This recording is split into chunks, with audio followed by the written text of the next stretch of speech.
time. Charger. I believe Tori is running a little bit late, but she does plan to join us here shortly. What's that?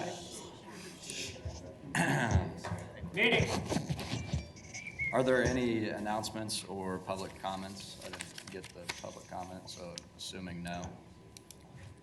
It's okay. I just wanted to ask if next month we could put something on the agenda. The Kansas African American Museum is interested in talking to the park board about some signage in regards to some site markers. And so I had suggested to them that we put them on the agenda for next month. Is that all right? Absolutely. I don't see any problem with that. Okay. Yeah, love to have them here. Okay. I told them that you guys would be very welcoming. We are. All right, we've got a couple speakers, it looks like. So Loretta Buckner. Do you want to approve the minutes? I mean, we got public comment first. My fault. I'm sorry. So is Loretta here?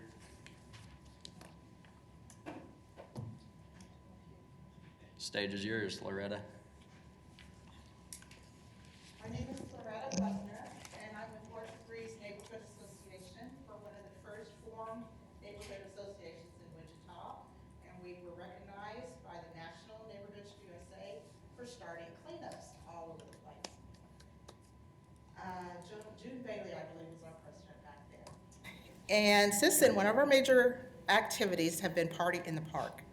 And so we have been working as a neighborhood board and community to raise funds to continue having one of our biggest fundraisers, Party in the Park. Well, we don't have anything outdoors in our park. Now, we do have an indoor shelter, Kiwanis Park, but outdoors, we've been looking to use the south part of our park, which is an underutilized area of our park, and use it for a small shelter. Our eyes were bigger than our stomachs before, and we ran into, oh no, too much money, too much cost, too much high maintenance and all of that. So we have really compromised way down to a smaller shelter, maybe just 2, 3, 4 tables and a light. And we do have parking at the south end of our park.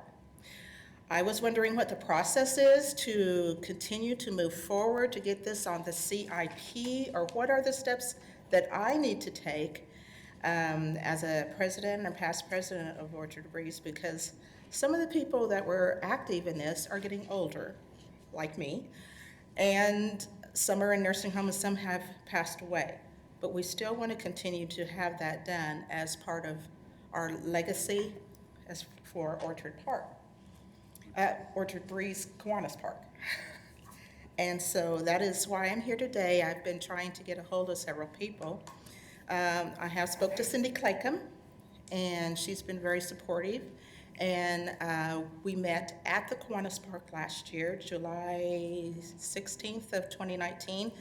David McGuire, I believe, was the one that met with us. Mark Mowry opened up the Park Rec building for us and did some walking around, and I guess they took notes and everything, and seemed very favorable, very promising. So I'm just gonna, now that I'm retired and I'm able to get off work, I'm gonna try to start coming to some of the park board meetings and see what it is that we can do, or something that we can do to get this to move forward so we can get this sheltered.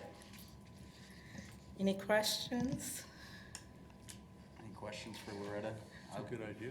I'll go ahead and defer this to our director, Troy. Sure. So I heard that you stopped by this morning, and I didn't really even realize that you had met with David last year. So one of the things that typically happens is I get a request from the council members to put something on the CIP, and so I can definitely work with Cindy Claycomb. And it's my understanding that you guys are trying to raise some money for this as well. Excuse me? It's my understanding that you're trying to raise some money for this as well, that you guys are doing fundraisers? Yes, she's been helping some with Okay. ads and things, but the majority of the funds we've been raising have been on our behalf, and then we have some assistance from Wichita Independent Neighborhoods called WIN. Yes. I think you were at the meeting, I missed you, their annual dinner meeting the other night. So we get more points and more leverage on projects if there's opportunities for people to partner or bring in some of their own dollars. And so what happens is I'll get a request either from the park board, or I'll get a request from staff, or I'll get a request from a council member on a typical project. Could be a shelter, could be a tennis court or basketball court or something like that. And then we put that into a list of a bunch of CIP projects, and there are a bunch of them. There's always a lot of demand and not a whole lot of resources for it. So then we go through a scoring process that has a matrix that scores all different projects. And one of the points that's really helpful is when there's a partnership involved. And typically, we might have an agreement with the Park Foundation or somebody else like that. But when the community brings dollars to a project, that helps us raise that project a little bit higher. So we will see if we could put this in this year's CIP for next year. We're working on the CIP right now for next year's projects. Okay. And it goes through a whole process of scoring. There's items in regards to safety, there's items in regards to completion of projects, and whether it's a master plan or not, and it gets scored. And then if it does make it, then it gets funded for the next year, or years out. Could be something we fund 5 years from now. But those are all things that are determined by the budget process through staff, and then it goes through council, and council has the final vote on all the projects. Thank you very much. So I'll continue working with Cindy and seeing if we can get more support. We can continue to have fundraisers and try to partner with whoever we can partner with. Now, the city used to have a matching fund. When we started way back in 1996, they had a matching fund. Like if we raised $5,000, they would match it $5,000 and go from there. A lot of things have changed since then, and I understand that working for the city, and a lot of money is just not available. So that's why I know it's important that we do our part. Okay. I appreciate you coming and letting us know about this. It kind of slipped through the cracks, to be honest, but we need somebody. It was taking a long time, because like I said, we But met it's always- last year. But it's always good to have somebody come and remind us, and that's something that I could definitely follow up with. And if you ever want to see how this process works, you're more than welcome to come to my office. I can sit down and show it to you. Thank you very Mhm. much. Thank you, Loretta. We'll move on to Dale Goder. Dale, would you like to speak? I was anticipating that you would be taking some action on the adult advisory committee, like you reserved that option. I'm not sure where you're going with that. But it's going to come up with something on which to respond. We'll open it up to the public, we'll open it up to the public, so we'll save it for okay, thanks.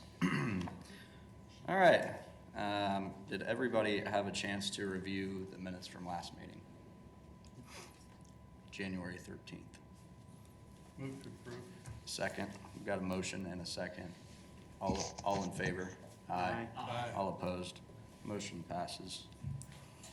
All right, Riverfront Legacy Master Plan. So just want to see if there's any questions that you guys have. They did roll out some information 2 or 3 weeks ago. I think it was right after our last meeting. I did talk to Jason Gregory this morning, and looks like there's going to be more information that's going to be coming out at the end of this month, probably just prior to our next Parks Board meeting. And I think they're interested in coming to the next Parks Board meeting and give a little bit more information. So if there's any questions that you guys have, I could take it back. If there's any other discussion you guys want to have from what you've seen lately, we can have a conversation about that. Either one of those things. This is just gonna be a standing item on our. It's going to be a standing item, and more so for you guys. There's several folks that have been involved, and Ty's gone to a lot of the meetings, you've gone to a lot of the meetings, and if there's any specific information that you want, that I can go back and get it or answer to the best of my ability. But if there's any specific questions you have, I can go back and ask those questions and bring them back. But like I said, the next meeting, I think they're actually going to be here to make a presentation. I think from my end, the only question that I had, at the last coffee with Councilmember Johnson, there was a lot of concerns surrounding A. Price Woodard Park. I know that it called for revitalizing, you know, the riverfront and new green space and stuff like that. The community was just concerned that we would disregard A. Price Woodard Park and what it meant for District 1. And so, I don't know, I guess I'm just curious to know what's that process look like for us, assuming if the city moves forward with this recommendation and we absorb 10 acres of new parkland, what does that look like for us and the existing parks that are already there? So from what I've seen in regards to some of the drawings, the conceptual drawings, that A. Price Woodard Park is going to expand. Okay. And that was my assumption, I Yeah. didn't want to make that assumption. that's what it looks like to me. Right. So that just means that we have more green space to manage, but also to program with, especially in the location that they're looking at in between, or actually connecting to the convention center and the performing arts center. That just looks like a lot of great stuff to program and support the rest of that whole area. So I'm not sure if that answers your question, but from a staffing perspective, that's kind of what I'm looking at. Again, all this is just very theoretical. Right. It's very much in the early planning stages of even seeing if it's even possible. So, but we've given some of our thoughts in regards to staff, and we would definitely think it's a great idea to expand and increase green space and have it connecting with the river. And just like all of our other parks, Reflection Square is still going to be the same name. NASCAR Park's still going to be the same name. So to me, I think this is just Price A. Woodard Park expanding. Okay, thank you. Anything else? So obviously, the price tag on the entire project, the number starts with a B. But when it regards to parks, I think it's north of 330 million. Is there any underground parking or infrastructure that goes into that park section, if you will? Do you know?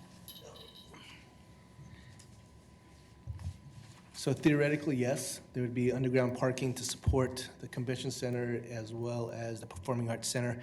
It was really interesting to hear some of the folks in regards to supporting the performing arts center that they wanted direct connection without having to be in the weather because you're wearing your best.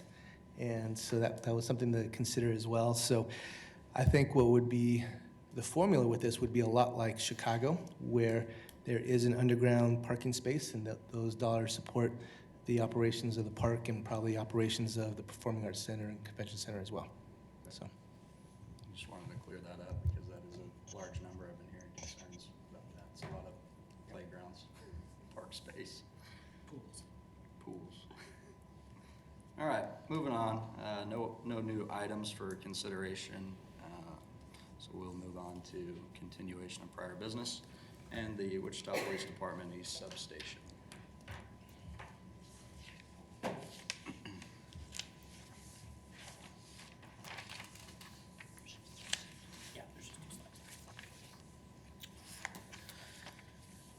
Good afternoon. I'm Bruce Goodman with the facilities portion of Public Works.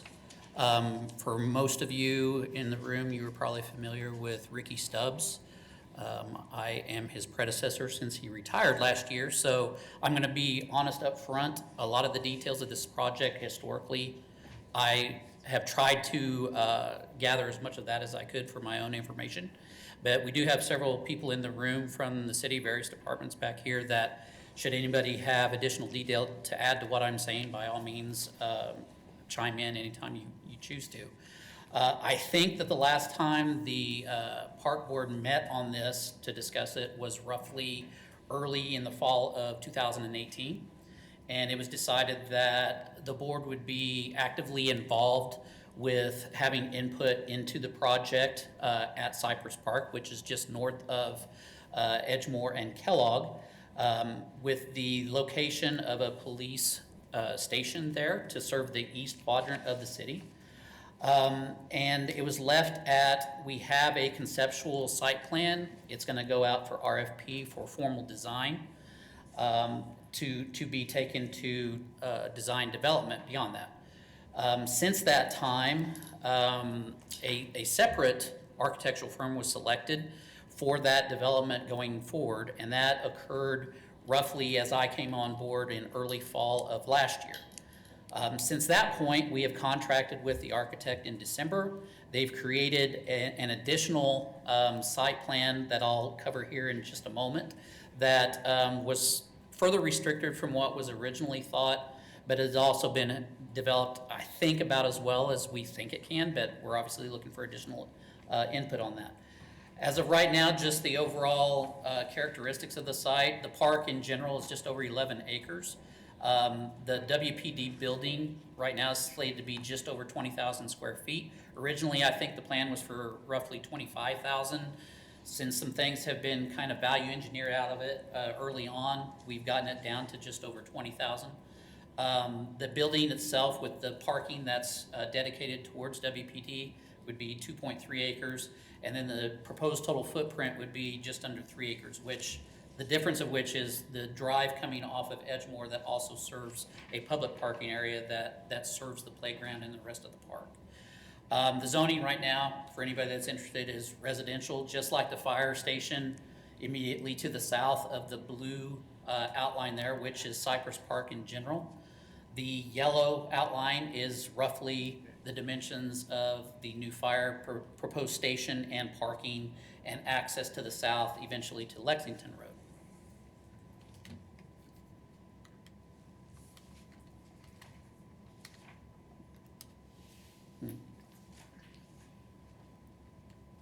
You want to just advance it to the next? Oh, it wasn't on, okay. Oops. So here's the specific site that we're working with now. I've highlighted a few things on it that I felt were worth mentioning. Some of it was in the original site plans as well, but I wanted to reintroduce them since things have kind of moved around.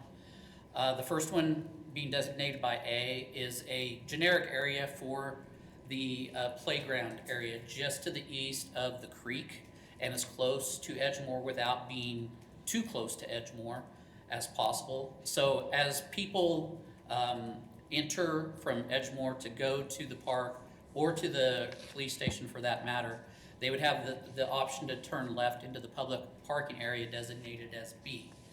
Beyond that, basically just to the left of that red line at D is a gated access which becomes the secured parking area for police. So the public in general would not be allowed to go any further than left to the public parking.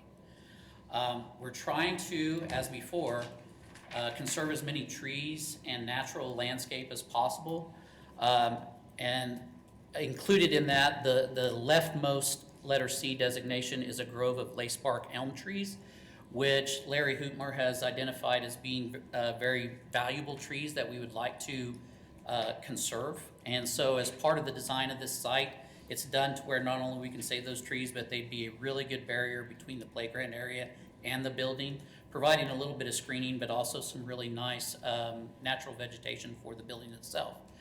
And lastly, D, that's the access to the fire station that would be maintained as another public entrance into the gated facility that becomes the police station. The thing that I wanted to note that has been added since the RFP went out for the design of this project, the red line indicates a 27-inch buried sanitary sewer line. It's buried anywhere from about 8 to 17 feet deep. That becomes a no-no for us to put any kind of building structure above. So that further limited the area where the building itself could go. So you'll notice that the building itself is about as close to that line as possible without getting on top of it. Reason being, police wants to have all of their parking that can be placed behind the building, but it also wants to have as close access as possible to Edgemore and have a prominent public entrance from the building visible from Edgemore. So that kind of inherently led to the location of the building now with the parking behind. My understanding is that the neighborhood in this area has been highly supportive of having a police station here. But I also understand that, you know, anytime you're butting up against a residential area, there's concerns with natural commotion and stuff involved with a police station. So that buffer between the residential neighborhood to the east and north is to remain as green space with probably a berm involved that would help mitigate a lot of the headlight commotion inherent with the parking lot so that it wouldn't be such a disturbance to the neighbors. However, it's also been expressed that parks in general may not want to consider that to be park board land, that narrow strip, simply because of additional maintenance and upkeep challenges for a narrow strip like that. So that remains to be determined. If that were to go to WPD as well, then the overall site footprint probably gets a little bit closer to 3.5 acres or so. So that's the generic constraints to what we were developing. Some of the key components that police wanted to maintain in this whole process, they wanted to have an entrance to Edgemoor, but also to Lexington, so that they had multiple methods of getting to public traffic ways, so that if in an emergency situation, either one of those were blocked by a vehicle or whatever, they would have an alternate. So that was critical to them. And we also wanted to keep any part of the building out of the 100-year floodplain, which of course follows the creekway and currently goes just to the edge of the parking lot to the north of the building where the sally port is, where that curved part of the drive access is. We've kept the building entirely out of the floodplain, which limits permitting, construction cost, and a number of things that come involved. Even if it's simply a 100-year floodplain, those requirements increase dramatically. So that was the other no-no, was to have any part of the building in the floodplain. And so we've adjusted things since the RFP and probably the last version that the board saw. So presenting this now, I'd just kind of like to open it up for any comments from the board or to answer any questions with the help of my colleagues. Questions, comments? It's a big change in what it was. But I thought we were like concerned about, and maybe the police department can answer this better, but having the park in front of the playground in front of the department. We originally wanted it back, I don't know how you worded, so that'd be that'd be the north side of is there a reason why we moved it back to the front? I thought that was the police department saying we shouldn't have it in the front. Yeah, the way we've kind of evolved to this is if you look at the very center of the building, you'll see a light shaded area. That's essentially the aerial photograph of where the playground currently exists. It's obviously got to move, and that's in the budget with this project to do so. And originally, we were looking at areas up to the north, like you were talking about.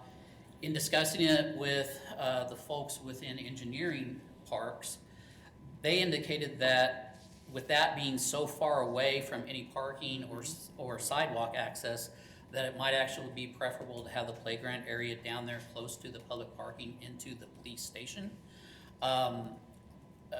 Chief Ramsey and Captain Pinkston have looked at this and have said, you know, if that works out well for the playground and for the park in general, for access for people that have toddlers and stuff to be much closer to the playground, that works for them, provided that the primary entrance into the building, which is on the very southern corner of the building, is still prominently visible from Edgemoor. And I'll defer to Captain Pinkston if he wants to add to that.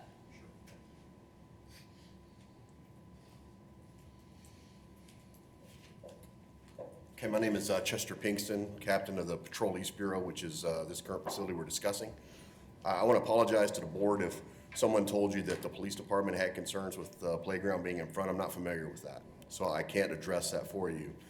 I can tell you that having started my career at this station 30 years ago, citizens have consistently told us that it's a long walk to get there. There's limited parking at the East Station, and there are those concerns. If you look at this new site layout, you can clearly see in the B parking lot where they can park right there by the park and walk in. The only people that typically don't have concerns about walking through the area are the people that bring their dogs there. So they're not gonna mind walking the dog further from the parking lot. But we just don't see a lot of families showing up with their kids there. But I think it's because it's such a jaunt from the available parking to get over to the playground equipment. I look at it exactly the opposite of whatever advice or information or input you were given before.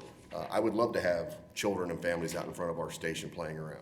Well, the concern was, and it was Chief Ramsey that brought it up, saying that there's a lot of activity that goes on at police departments. Sometimes not always the best people show up to your front door. And so having the playground off to the side, it was also talked about that the police department would consider sidewalks that would extend that, so there would be sidewalks to the park on the side. Now, it didn't have, I don't think it had as big a parking on that north side, if I recall. It was more to the back, there was a big wedge in the back, but Sure. it was Chief Ramsey, the one that said, you know, we don't always get the best people coming to our place, and so having this kids playing out in front of, so that's where we got our advice from, so. Well, and the chief's right in that regard, but again, my experience at this bureau and this station and these residents, we just don't typically have a lot of disturbances there. We have them occasionally, but whether the disturbance is right here or out in our parking lot, which is where 90% of our disturbances are at the East Station, that would not shield the children. Does that make sense? Well, it would if it was further north. If it was north of your gated area, it certainly would, but Well, right now, it's just gonna be right outside your public parking lot. Sure. I think that's valid. I can't dispute that because we still have, one of the common trends in family courts is they want custody exchanges at police stations. And so when we typically at the East Station experience disturbances, that's what it involves. So it's not the general public kids that are exposed to this right now, it's the families themselves. So I can see the concern for saying the exposure to the average public that are just there participating in the use of the park, experiencing something like this. It's clearly a real possibility, but again, I prefer this option personally. Okay, well, I only bring it up, like I said, just because Chief Ramsey brought it up in our original. Well, the chief's probably gonna yell at me when he sees what I said at the meeting here today, but again, I just look at it as more inviting. I mean, I don't disagree that having parking lot right next to the park Yeah. is great. I think people love that, but I think that was part of our conversation, was to attach that parking and walkability. Yep. And we even talked about putting parking up on Edgemore, if I remember correctly, in the top, to where people could walk and Oh, have to sure. go by the, Sure. police station. So it's changed. Obviously, it seems like it makes sense, with that buried line right there to turn it a little bit, although it seems like the other one was a lesser job. You guys have your reasons, so. Right. That's all. So if I may, it's been really interesting looking at the design of our parks throughout the years. And so in the past, probably 50, 60 years ago, the design was always to put the playground right smack dab in the middle. And as we're learning very quickly, as a couple things that came out through the comments was, parents don't necessarily have that opportunity to walk that far. There's folks that are in wheelchairs or have some other kind of disabilities. Having the parking lot nearby is always seems to be one of the things that the folks want to have. They want to be closer to the playground with their parking lots. And so as we're designing new playgrounds in our parks, we're seeing that that's happening closer to the parking lots, which makes a whole lot of sense in this situation. So if it's not a concern for the police department, it's not a concern for staff. And so we would be supportive of this plan. And so what are the elements that comprise the playground? Do you have a rendering of what the playground will look like? Not yet. So I think what's going to happen is we're going to recycle most of the playground. And if there's things that aren't within the specs any longer, we'll see if we could get a credit for that. Working with the police department in regards to the budget of the project. If there's could be new equipment that goes in, we'll definitely do that. But I got an idea that we're going to recycle at least 40 or 50% of the playground equipment there, and then make it up with the budget. Does that sound familiar at all? Yeah, the actual area defined by A has not been determined at this point. Right now, the designers have simply allocated area for it. Like if it were to take up that entire peanut-shaped area, it would be almost 3 times the size of the existing playground. But that's just the area that it can be within. And as was just mentioned, the playground equipment that's there now looks like it's in pretty good shape. However, a lot of the matting and stuff, you know, around the playground equipment will not be salvaged. It's not in that kind of shape anymore. What can be saved and what can't hasn't been determined yet, and we haven't done a specific layout for that. So ideally, when do you guys want to be up and operating in this new facility? The plan right now is to break ground on construction in late July of this year, with operations to begin approximately a year after that. I like the design. I know it's been pushed back a couple months with the hiring of the additional architect and the design changes, but I like this design so far. Well, like I mean, I think it utilizes the space better. If you remember, the previous one had that big pie wedge in the back that was kind of useless space that we were gonna have to take care of. At that time, they weren't talking about take care of any part of it. So if that's a consideration today, maybe that's good for the park board. What do we need here? Do we need a motion to accept the design changes? Oh, well, I'll make a motion. I second. Got a motion and a second. Any further discussion? All in favor? Aye. All opposed? Motion passes unanimously. Thank you. Thank you. Golf Advisory Committee Subcommittee. Troy, you want to take this one away? I'm not sure where you want me to go with this, but I think we left it at the last meeting that each one of the board members was going to contact their golf advisory committee member to see if that person was still viable, interested, and from there we would move forward into finding out what kind of representation that we wanted, so. Well, I guess I'll kick it off. I talked to my appointee, Debbie Birch, a couple weeks ago, and she did say that she still wanted to be a part of it, as long as it didn't get contentious and political, and she wanted to feel like she was making a difference. So I just wanted to echo that. I don't know what you guys heard. I guess we can just kind Well, of go my down the road. appointee retired, and then I think asked to come back, and then retired again, so I didn't talk to my appointee. I have a new person that I talked to that'd be interested, but it Okay. depends on what that structure looks like, and I couldn't tell. I didn't know what the structure, if that's a monthly meeting still, or, so. I have a person in mind, and he said he would do it, but, Do we want to share that? huh? You want to keep that quiet, or do you want to share? Well, it? for now, until we Okay. figure out what we're doing, yeah. I spoke to my appointee, and we're fine. He remains active. Same. Good. So who are your appointees, so I'm trying to take notes here. Corey Rainwater. Corey Rainwater's yours? So this is a little strange. I thought Debbie Birch was my appointee, so I spoke with Debbie, Okay. and She was remarkably, happy. well, the one thing she also added was, she has a lot of confidence in staff, and she said that she thinks staff really kind of knows golfing better than anybody, and she felt that they provided great advice internally, and that she thought the committee could come together as needed, but she didn't see a whole lot of reason to meet with a whole lot of regularity. Well, If you don't mind, oh, go ahead. Hoyt, I just wanted to ask a question. So, your appointee is going to end up being on the park board, so are you going to replace that person with somebody else? Is that something? No, I'll leave it as is for now. Okay. Well, you're going to have a vacancy, and Pardon? you're going to have a vacancy, I suppose. Yeah, you can't be on the park board and on your golf advisory committee, unless he's the president. Just something to think about. I don't think we need to figure all that out right now, but just something to think about, I guess. I don't know. I see no problem at this time. Okay. Alejo? So I reached out to Dr. Williams late last week, so I haven't heard back from him yet, but Me and him, last I heard, speaking with our council member, he was still, Dr. Williams is still interested in serving, so I just need to follow up with him. But I dropped the ball and reached out to him late. It's okay.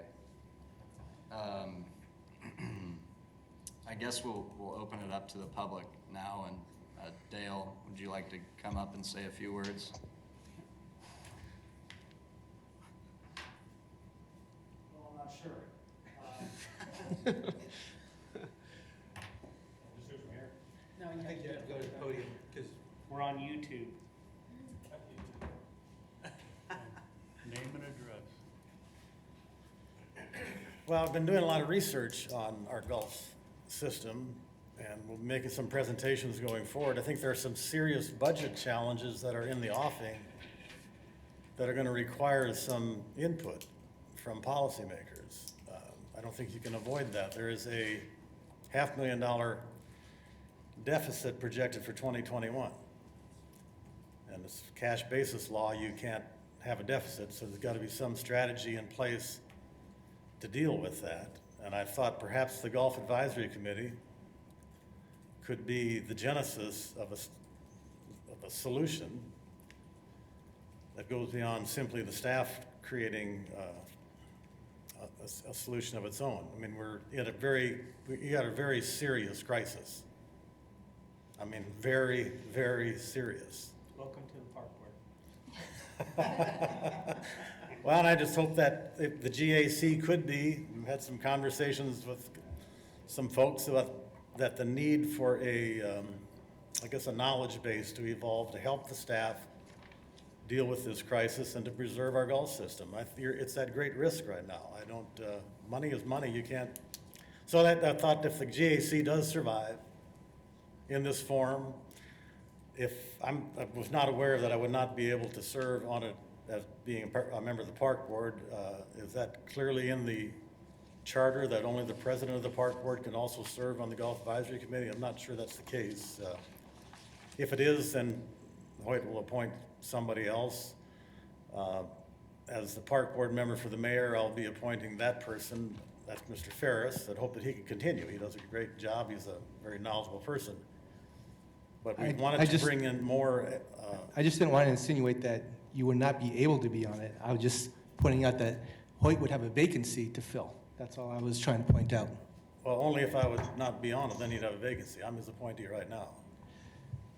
I guess you could point yourself to the Golf Advisory Committee as a, I don't know. I really don't know. Maybe legal can Right. clarify. But you'd have to appoint yourself, which would leave Hoyt a vacancy, is what he's trying to say.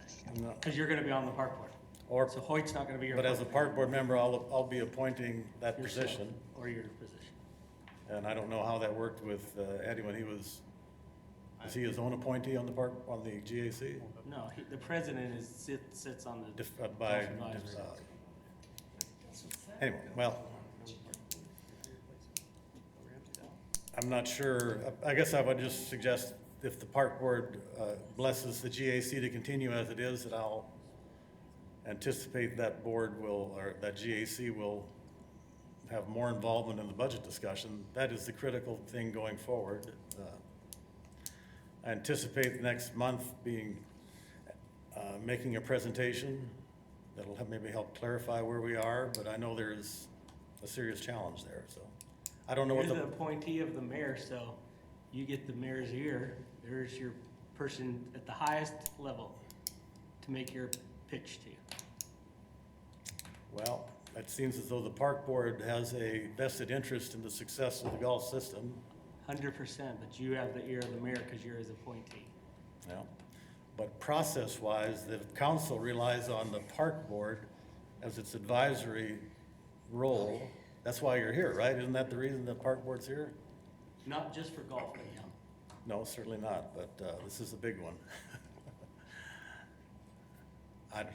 We'll leave it to see where it goes. I don't know will the golf committee ever be convened again? By charter, it said it's supposed to meet every 6 weeks. It hasn't met for 6 months, probably. I don't know if that's been scheduled to meet again, or if Whose decision is that to coordinate the meetings?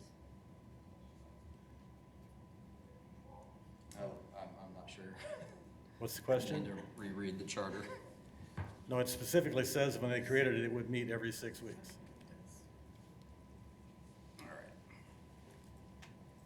And there's also supposed to be one combined meeting with the park board on every. Right, no, that's kind of lost its momentum along the way. I don't know why. Thank you, Dale. Anything else? Appreciate it. So we've got some new numbers, predictions coming out that we were just made aware of today. So I think, who's going to present at the council meeting on the 18th?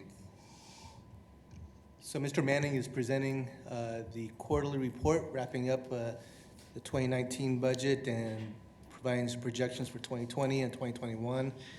And Mr. Hillman presented to me a document just a few minutes ago in regards to what Mr. Manning has put together, and it looks like it's not a very positive outlook for golf. But I think he's doing that presentation on the 18th to council. So I would make a motion to delay this conversation until after that presentation is made. We've got a motion and a second. Any further discussion? All in favor? Aye. All opposed? Motion passes. Recreation update.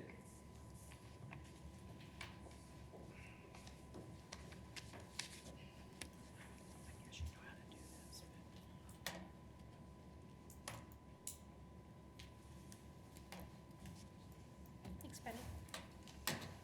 Park Board, thank you for the opportunity to speak to you about the recreation update. Reggie and a couple other of our staff members are out of town in Topeka today at the KRPA conference representing Wichita, so I get to do this for Reggie.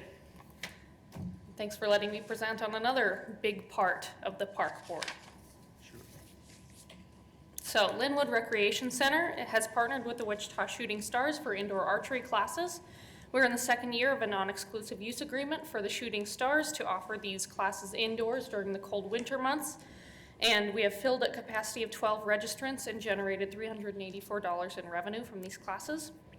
The Linwood Weight Training for Women has reached capacity for the 4th straight session with regulars of the trainer Cindy Cantor. I think that's how you pronounce her last name. There's been a revenue generation of $300 per session, and this has been a highly successful course for us. And also, Linwood Recreation Center was broken into on January 28th, and the vending machine was vandalized. So more news on the tennis center. It's currently operating at capacity, and interest from the USTA and other groups to expand the facilities passed council last Tuesday. The increase in tennis and pickleball courts will result in additional rental revenue and bring more visitors to Wichita. Troy, did you want to say anything more about what went to council on Tuesday? So on Tuesday, we were pretty successful. We were able to bond $1.5 million, and actually we had a pre-bid meeting.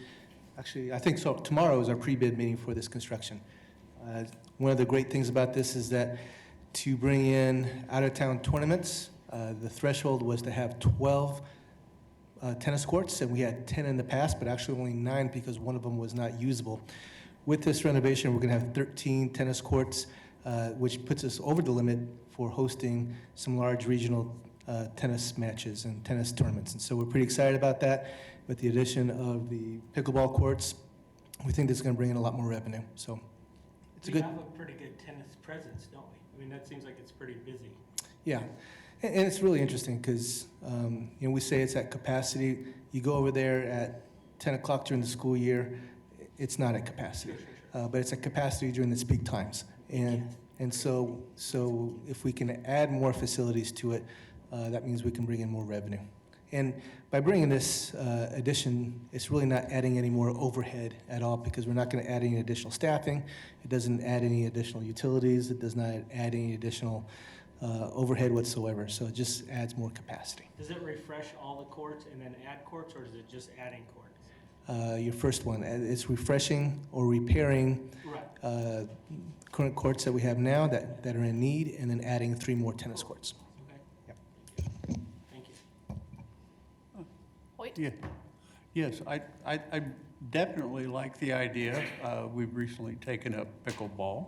But I think if this is a good example, like golf, it is, if it were an enterprise fund, it would actually be showing a profit.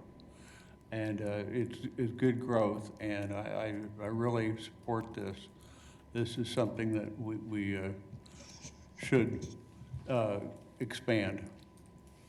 So the demand is there, which is great. The demand for golf is not there, so that's kind of the issue. It's a little bit cheaper to maintain these too. Yes, definitely.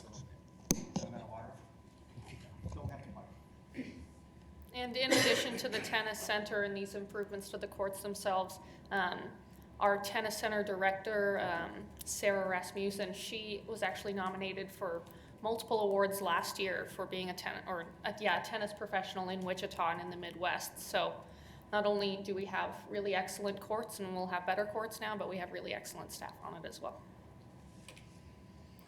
On to Woodard Recreation Center. A Sunday Ninja Warrior fitness class for kids 3 to 5 years old at Lynette Woodard has seen high demand and people on the waiting list. A second class was offered when we found the demand for it. Both classes generated 23 participants with a waiting list of 11 and $345 in revenue. Continuing on Woodard Rec. With the new climbing wall, a junior climbers class was added at Lynette Woodard. Due to popularity, 2 more sessions were added for February, and for the 4-week course, there were over 20 participants and $300 in revenue. The success of the climbing wall in the class has led to the creation of an open climb program and expansion of the climbing wall this spring. And this is a video and advertisement for Rec Track and Web Track, the Evolve system, the Evolve program guide that goes with it. Rec Track went live today, and the Evolve guide will be distributed on the 18th or the 19th.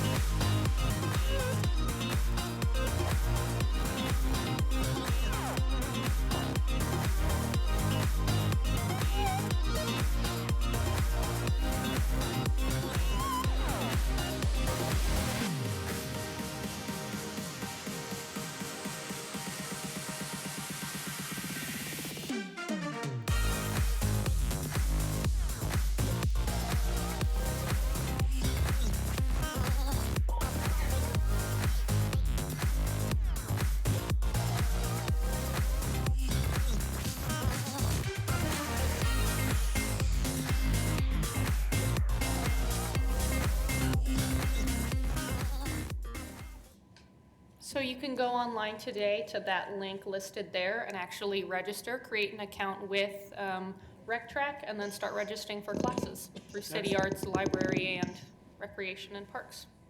That's the one that you can register for all the, Yep. so that's live now, cool. That's Yes. pretty neat. That was- So I just wanted to give you guys some background and some recognition to Jessica Jones. She's done an incredible amount of work on this, and we worked with a partnership with the library, with City Arts to make this all happen. This is a game changer for the city. This is something that we've never done before. Doing this online registration is really a huge help. Getting all this information out there and doing this joint marketing guide, it's just been a lot of work. And at the same time, we're doing a lot of other projects as well. So I just have to give it up for the staff for doing such a great job on this, but particularly Jessica Jones and the other folks from the other departments. And like I said, this is something that we've never, ever done before. And this is just getting a lot of folks excited. So I just want to give her some credit. Yeah, being able to register all in one place for all the different classes. Welcome to the 21st century. Yes, Thank you, Jessica. I do think this is a marvelous system for enrolling in classes. My question goes back to the marketing of it and the push out, and what kind of events you can put into this system. It appears to be mostly just for enrollment purposes rather than overall marketing, right? That's really not a question that I should be answering. I'm just the messenger. So this is all based on the Evolve magazine or the brochure that we have. So all the classes that are online actually end up going onto a brochure. Now, we've changed some of our fundamentals on how we do our marketing. We're not going to be sending these out anymore to households. We're going to be handing them out at the recreation centers. We also have rack stands at a lot of grocery stores and other stores that people could pick those up at. Obviously at the library, at City Arts, and all of the rec centers. But what we're really pushing out is folks to get online and do this electronically. There's an electronic booklet that you can peruse through and see all of the activities, all of the schedules, all of the opportunities that we have, not just in our department, but throughout the whole city. So it's all in one space. So I would highly encourage you guys to look at it online and encourage other folks to look at it online. You could look at it on your phone, you could go on a tablet, you could look at it to your home computer, you could go to the library. There's just tons and tons of opportunities to find out that information. So that's kind of what the push is for the marketing. We did a email blast to all of our customers. We leveraging that with all the customers from the library, leveraging it with all the customers from the other departments as well, City Arts. We did this video, we're putting it out on our Facebook page, so we're pushing this out on Facebook as well. So it's not like we just did this cold, and in fact, on the last brochure that we had, we also put information on it, expecting people to look at this in the future, to know that this is gonna be a change. And so it wasn't just a surprise that happened today. And in addition to that, Shanna actually went to the library this afternoon and did a live Facebook feed with City Arts and the library to talk about the new program, or maybe not necessarily new programs, but the implementation of the new guide and the new system. Could this be tied into golf? I mean, could we tie this? She's right. Could it be at least our golf classes? I mean, I know that those have been a huge success for the golf, the kids. We actually are running the Wichita Junior Golf Foundation classes through this Oh, software. okay, Yep. We're perfect. gonna do that this year, we'll roll it out just to make it easier on the volunteers and leaders at the course site level because of all the capabilities of this software. Sweet. So we are using it. So yes, and also working with First Tee. We'll be promoting First Tee once they open up next session. So yeah, we're gonna be pushing the golf courses. Obviously, there's links from here to the, Right, you don't want to get into the Right. looking at tee times on that. So Very this cool. system is up and live and running and functioning right now? Yes.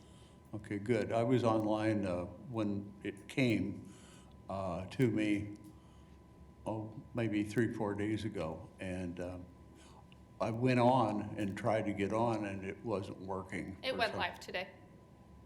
Okay, The email was encouraging everybody to go ahead and create your account, so you're ready to go when it rolled live today. And you need to get rid of your dial-up if you get some faster. you can't do it on a dial-up? Okay. That's Tori. good, Sorry, go that's on. good to know. Thank you. Tori, did you have a question? Yeah, so is this for like one-off events or like free activities as well, or is this more of like the registration classes only? Shanna or Troy? so it's gonna do both. When we have one-off classes, when we have special events, it's gonna be in there. It's part of the schedule, it's part of the calendar. So all those activities are in there. We try to plan those out for the next year, the next session. And so we have all those dates in there so people can see what's going on. Some of those events, if we have a limit in regards to how many people can be there, we'll do a registration, even though it's free. So that's something we can do. If it's not, then it says, come on, come enjoy whatever it is that we're doing. So it's promoting everything that we do, not just Parks and Recreation, but the events that are happening with the library, the events that are happening with City Arts. And we are expecting in the future also to be doing Cowtown as well as, nope, not Botanica, but the All-American Indian Center. So yeah, we want to include them as well, and it's just more marketing. If there's a lot of cross-reference, we're leveraging their email accounts, their Facebook with ours, and it just makes pushing everything out a lot easier. Are we able to see the statistics on how many hits, clicks, all that good stuff? Have we been tracking that today? It just went live today. I know. Have we been The tracking software it today? actually has a dashboard for staff to see the analytics live, what's happening, with Awesome. registrations, where it's coming from. So it's gonna be a lot more informative to the staff as far as where to put marketing dollars and what classes are successful. Do we have numbers on how many people have signed up already? We didn't want to bother Jessica yet. Put you on the spot here. Hey Jessica, what are you doing? Cool. That's certainly an exciting software, and looking forward to seeing the success it brings, so. Anything Sorry we else? hijacked, she's not done. Oh, No, I'm she's- done, that's Oh, it, okay. sorry. That was Okay. it, short and Right sweet. alley. Well, anything else? Thank you, All right, Very thank you, cool. Gentry. very cool. Golf. I got it.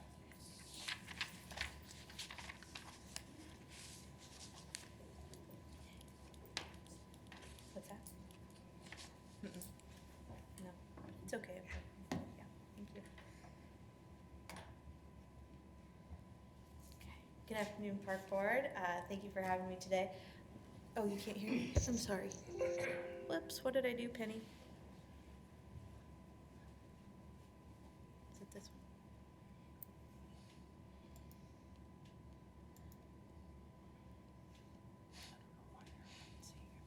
It's okay.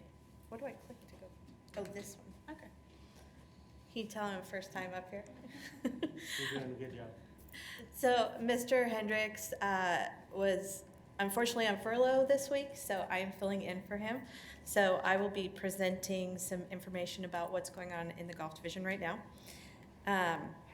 The city manager's office contracted the Gredeman Group to create a new City of Wichita logo and department logos. And the golf division was fortunate enough to be included in this contract. And as you can see on the screen, each course has been given a new logo that is more modern, classic, cleaner look, and it's definitely a vast improvement of what we've had. In case any of you have seen our previous logos, they were all at least 25 years old, with the exception of Auburn Hills. You'll notice the Auburn Hills logo, there wasn't a lot of change to it. They brought the cattails within the circle. They thickened them up, but the thing I most appreciated about the revisions of the Auburn Hills logo was that they added golf course to the bottom of it. A lot of times when people are driving around Auburn Hills, I think there's over 13 different neighborhoods.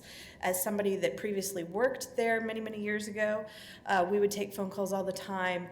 I'm in a neighborhood, where is the golf course? So this will really help people trying to get to the golf course identify which sign is actually the golf course, as well as people that are driving by be able to see that it's obviously not just another neighborhood on the area, it's a golf course.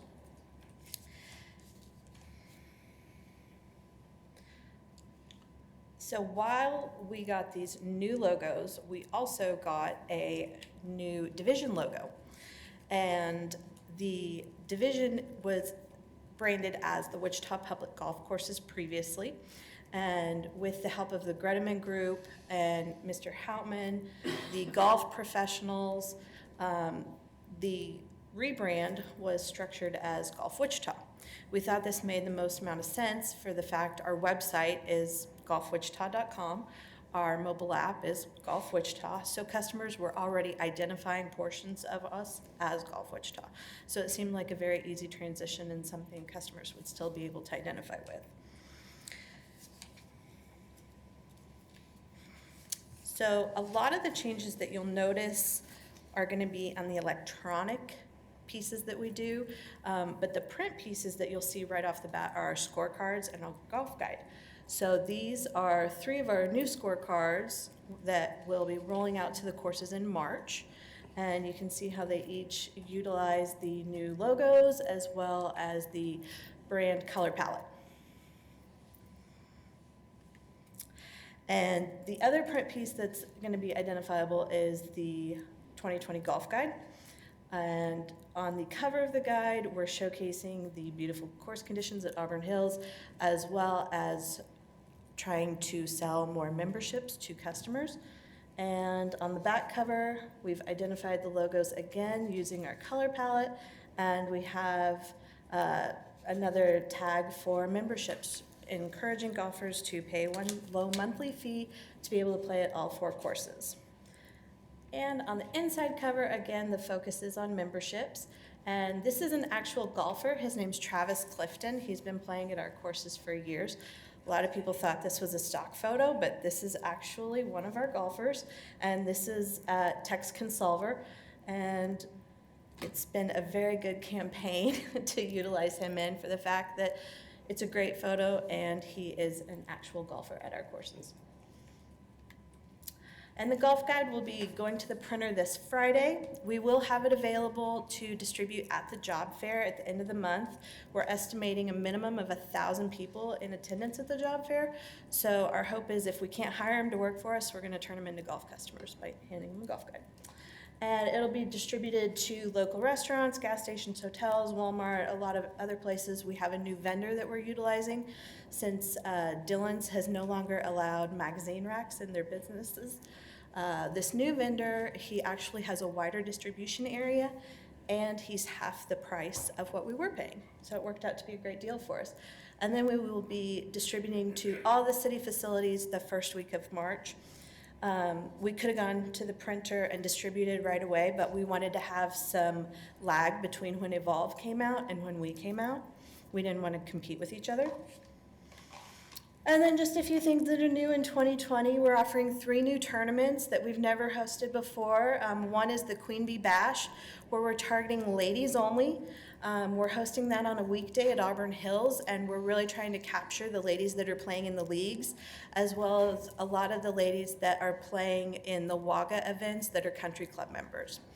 We're also hosting a tournament for the 150th celebration.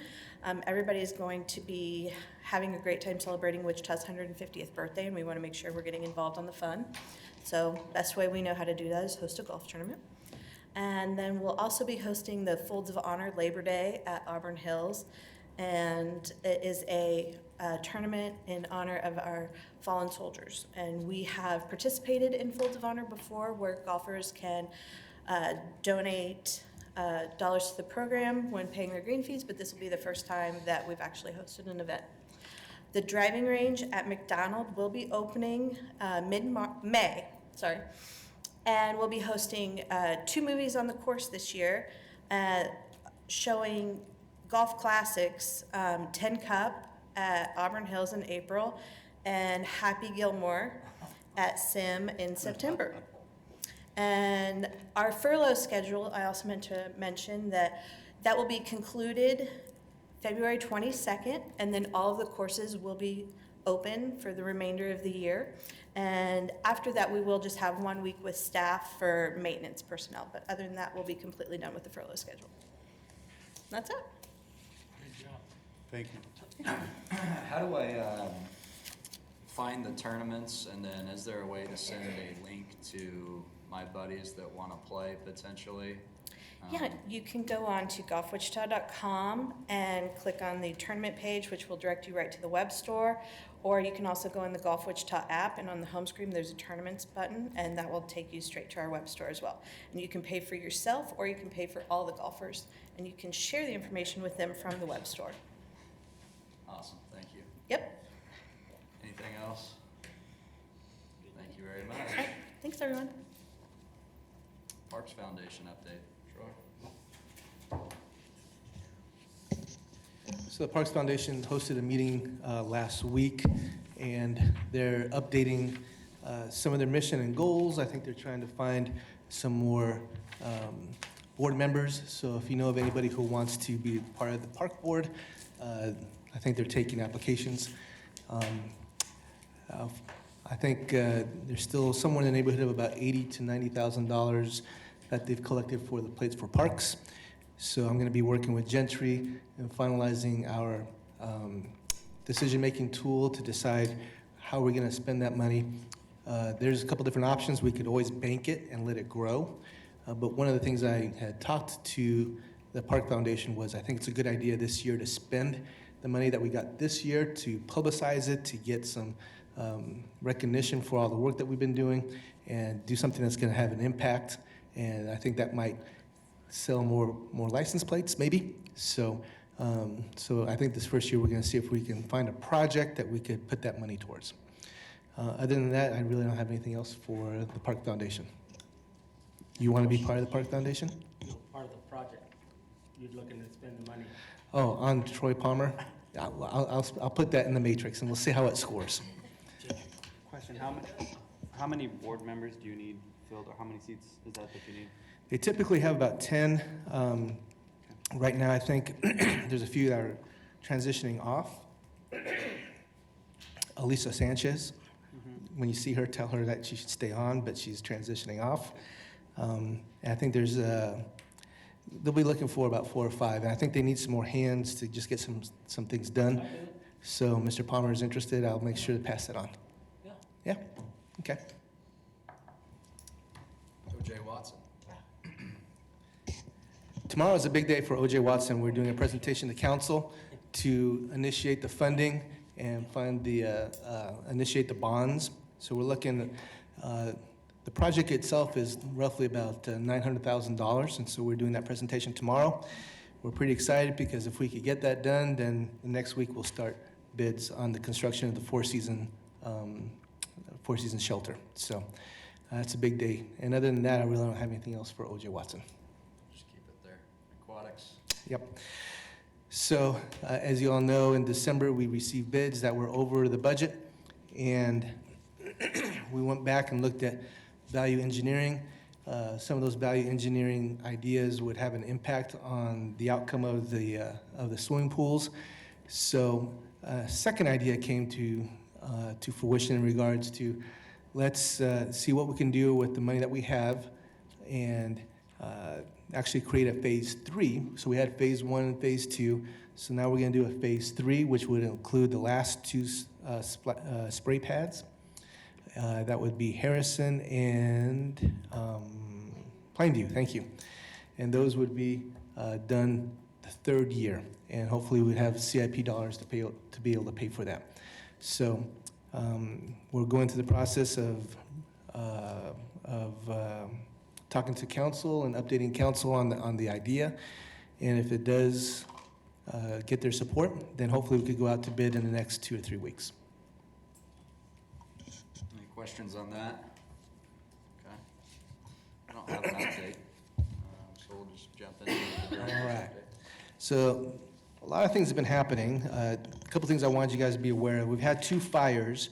One was over at Osage and had an impact on their operations for about a couple days.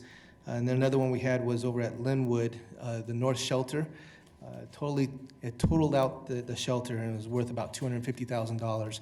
There was a homeless encampment there. They were using the poly carts, which is the plastic carts, they had a fire in it to keep them warm. And unfortunately, it spread to the roof and totally knocked out the whole roof. And so we're going to be having to tear that down, which was something that was a WPA project in the 20s, and it's really kind of disheartening because we're going to have to tear it down because it's not usable anymore. So a couple other things. NASCAR Park, we have the grand opening on March 12th. I think you've all had invitations to that. It's in the evening. We're going to do it at 5 o'clock, and we have a whole schedule of activities lined up for that. Westside Athletics, if you guys remember, we had a partnership with Friends. They should be completing that project this weekend. They better finish this weekend because February 18th is their first home game. And we're going to be doing, I think Councilmember Blubaugh is going to be throwing out the first pitch.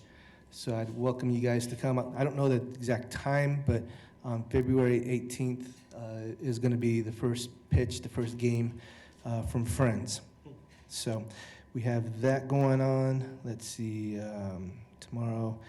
Also tomorrow, not only the O.J. Watson, but we also have projects going on for Pawnee Prairie Park. So $500,000 to finish the master plan for Pawnee Prairie Park. And let's see, the 150th. So we're going to do a couple signature events, and one of them, hopefully you guys could put this on your calendar. will be July 18th. It's a Saturday. And we've been working very, very closely with the Wind Surge. We're going to bring out some stages, but they're going to be doing a whole multicultural event to celebrate our 150th. Yeah. And so it's going to start in the afternoon into the evening and then finish off with fireworks. That, along with also on the 4th of July, we're going to be working and partnering with them. We're going to have fireworks. We're going to have lots of fireworks this year. Kind of exciting stuff. We're still going to be doing attempting to break the world record in chalk art. That's the very next day on the 19th. And our city staff is pushing that so we can get 4 miles of chalk art down. So we're pretty excited about trying to get that done. So you'll be seeing those a lot as we get closer to those times. And I think that covers everything that I wanted to talk about.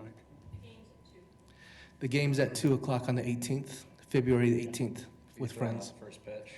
So I think what we're going to do is there'll be 4 of us and 4 catchers from Friends, and we'll see who's closest to the strike zone. We'll see. Sounds Yeah. good. But I think Reggie wants to throw a pitch. I'll throw a pitch. The athletic director from Friends and Councilmember Blueball, the 4 of us, on the count of 3, will throw our fastballs and see who gets there. My money's Good on deal. 80, just saying. I think mine is. Really? Yeah. We'll see. Okay. Reggie hit people, he didn't throw balls. We've got a lot of exciting stuff coming up. Hopefully we can get those on our calendars and go enjoy some celebrations for our 150th birthday, and maybe break some records with chalk art. So is there anything else that we need to talk about today or would like to put on the agenda for next month? Thank you. Yes. So another 150th celebration, partnering with Together Wichita and the Chamber of Commerce. They worked on this project of putting 2 keepers in each district. And as you guys have seen, some of the keepers, like the ones over at the pop-up park, we put up a keeper over at the dog park over at Harrison. We put a keeper that was painted over at College Hill Park. So we met and we figured out some of the artists that are going to work on this. And so it's a great project, and we're going to see a lot of different art going into the parks. That's something that we always like to see, and kind of enhances the parks with all this artwork. But we'll have 12 new, at least 12, or maybe 13. Because the mayor gets one now, right? Well, that's what we had omitted the mayor, but we thought it would be a good idea to have the mayor have his own. And so I think the mayors were going to display here at the city hall. So, Not in his backyard. not in his backyard. No. Yeah, we won't be able to enjoy it. So if we have it over here at city hall. So 13 new keepers going into public spaces, 12 of them actually into parks. And I think in March, all the artists should be, they're reaching out to them this week to confirm.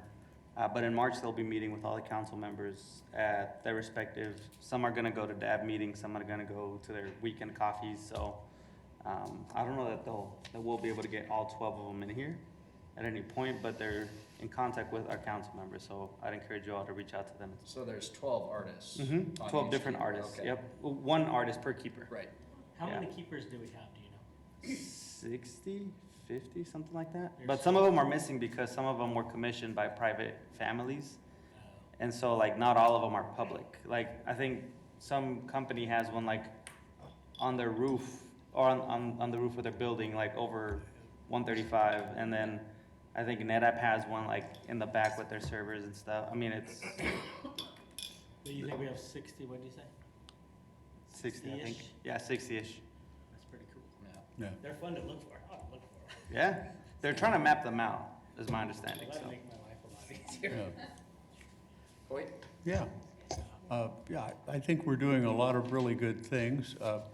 I would like to suggest that at the next park board meeting, that we invite our representatives per the Golf Advisory Board or the committee, and actually have them here so that any discussions that we take, that we do, or any direction that the park board has to give to the advisory board committee, that we can do that there at that time. And so, you know, it's about time that everybody get together. And I think that would make it easy. Any comments on that? I mean, I think they're always welcome to come to the meetings, but unless we have something specific we're going to talk to them about, do we want to try to bring them all at once? I know mine personally is a teacher, and he has a hard time making 3 o'clock That's true. meetings. I know Corey. Because they're used to 5 and later meetings. So I wouldn't want them to take off work or anything unless we had specific agenda for what we're bringing them in for. Maybe we can get some more answers after the presentation on the 18th. Sure. Sure, Good that'd be idea. good. Anything else? This meeting is adjourned.